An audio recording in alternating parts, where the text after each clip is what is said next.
in. Okay, so bear with me as I get through this. Hello, thank you everybody for coming, taking a bit of liberty with your time. I want to, if you'll indulge me, I got a few people to thank and a couple of stories to tell for the next few minutes.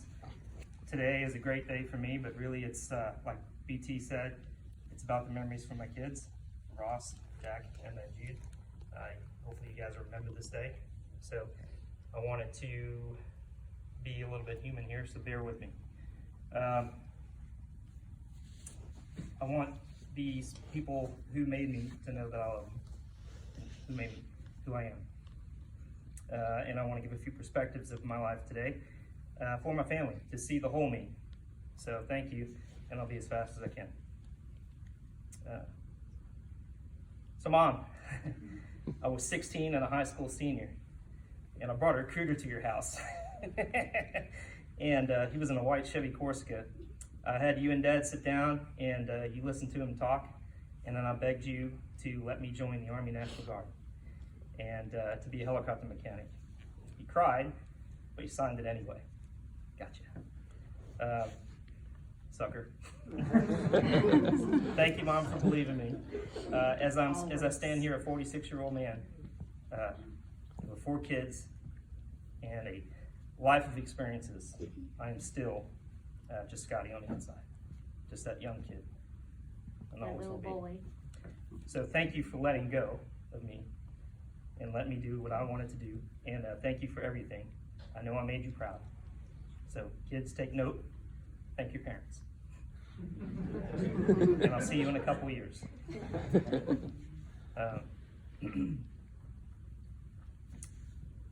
I remember as a 5-year-old playing with jets in my front yard. My grandfather, James Farrenholt, told me I could be whatever I wanted to be when I grew up, as long as I put my mind to it. He planted that in me until high school when he passed.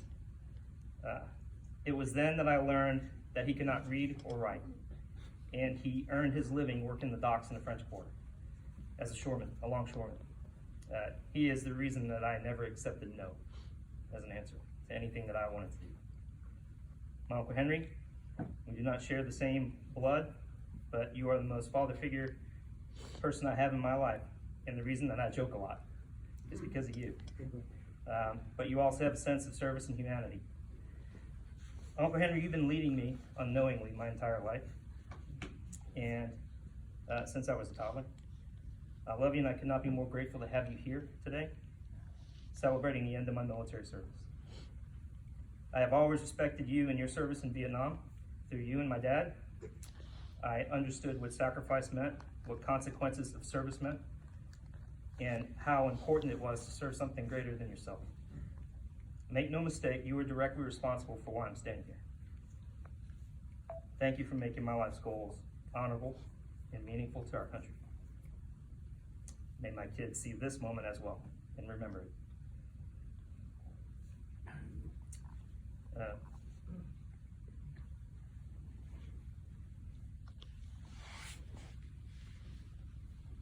To Carlotta. What a ride. We did it. I'm still married to you after all the deployments, TDYs, late night flights, jobs, all of it. I love you. What did I do to deserve your love, faithfulness, and support? I thank you. I have half of a brain left, and that's because I gave that half to you.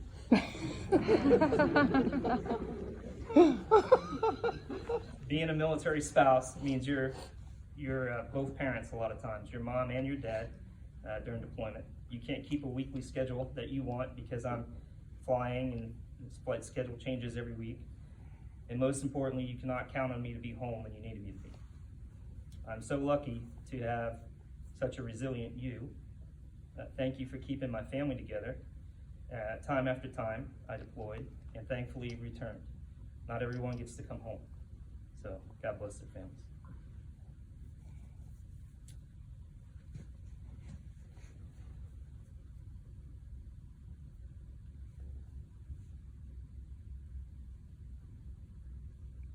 To my family, it's well beyond time that I publicly say that it is not that I came from humble beginnings.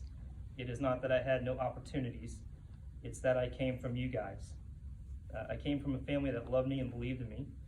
We can never choose or predict how life affects us. Everyone has a story. I love my story, and I love my family. Thank you for giving me my story.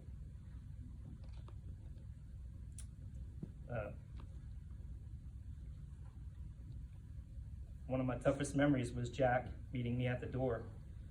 I'd been gone so long, and he missed me so much that he associated my uniform and boots with leaving. He would meet me at the door and say, "Daddy, take your boots off.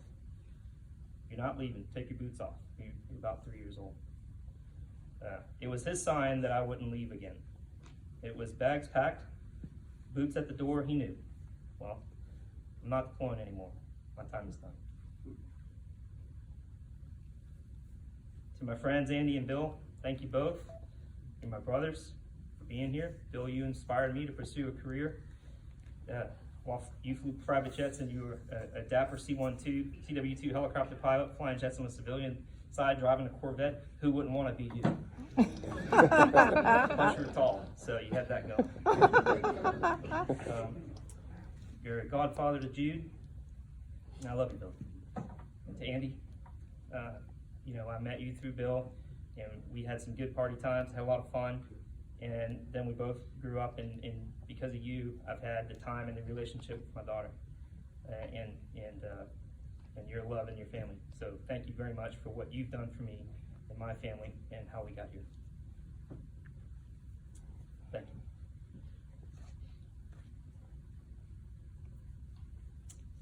So, service extracts the price. Thank you to my family and what you paid to our country. I promise you it was worth it, all of it.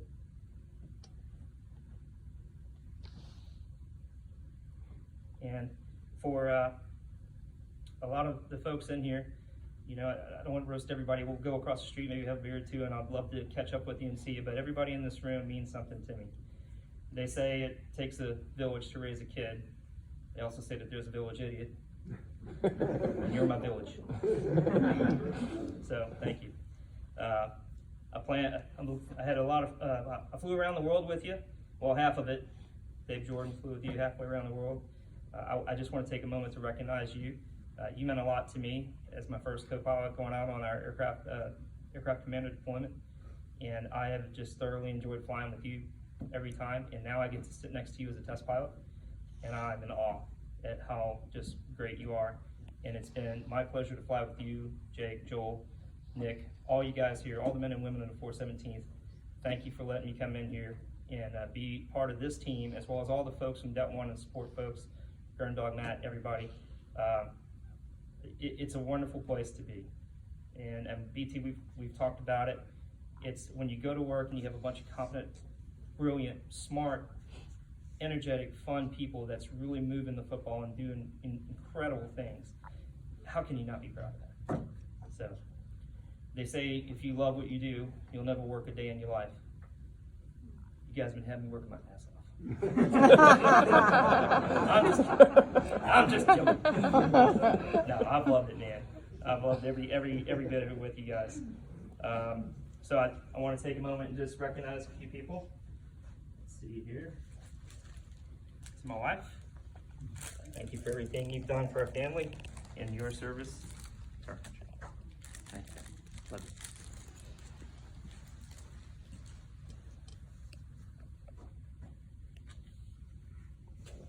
To my oldest boy, Ross, I love you, bud. I'm proud of the man that you are, and I look forward to seeing what you're going to become someday. I'm proud of you.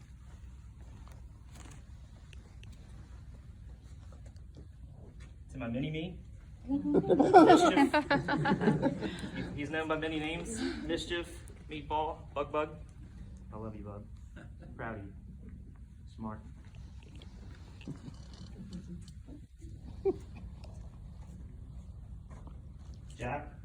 Jack's a dreamer. This is going to be an engineer. I never really worked around engineers until I got around you sons of guns. And I see how innovative you are and how smart you are and the way you solve problems and what you build. And it's awe-inspiring. And this one right here builds a lot of things out of the garage with all the things that I don't want him to touch. but you're a dreamer, and you're gonna get to where you go someday. I know that, just like I dreamed. Remember these, Paul? These are my first wings that I earned in the Air Force. This was a dream. Keep dreaming.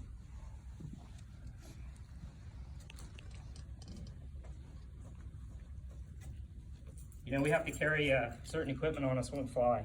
Even in the Army, you have to have your dog tags on you, your ID tags, right? These little guys. It's funny how when you change uniform to uniform, week to week, or sometimes 2 weeks, the Buddha doesn't do a lot of laundry. It's like, dude, new uniform day tomorrow. But you take the stuff out of one pocket and you put it in the other pocket and it stays there, and it's part of your required equipment, and you just don't think about it. And then one day you take the uniform off for the last time, and I was cleaning it out and I found these old ID tags that I've had the entire time. It's even got my social security number on it. Remember when you used to have that? Yeah. These things have been around the world. They've been with me in many flights, combat, locally. They never left me. No matter where I was, these were with me.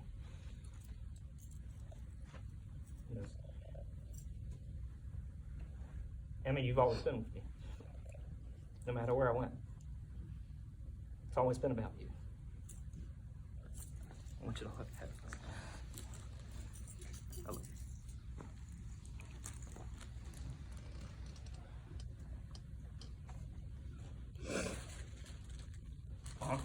Thank you. Oh, don't give it. Oh, thank you. Thank you.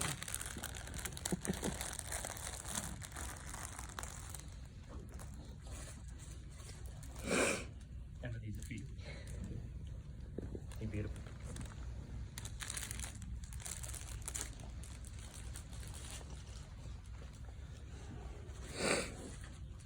My sister Yvette, thank you for being here. You're such a, it is purple, you know that. If I could have Prince here, he would be here. But he made some choices.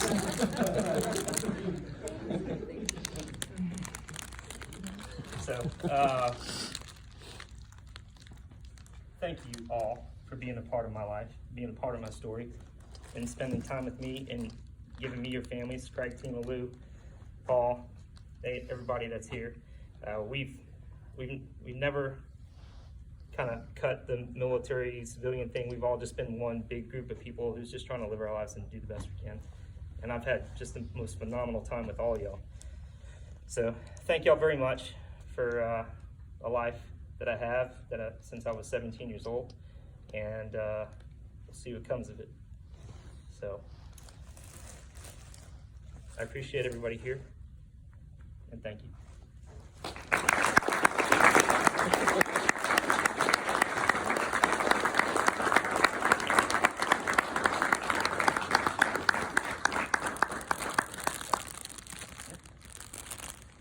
Ladies and gentlemen, this concludes today's ceremony. There will be a small reception and refreshments after the ceremony for Lieutenant Colonel Reinecke.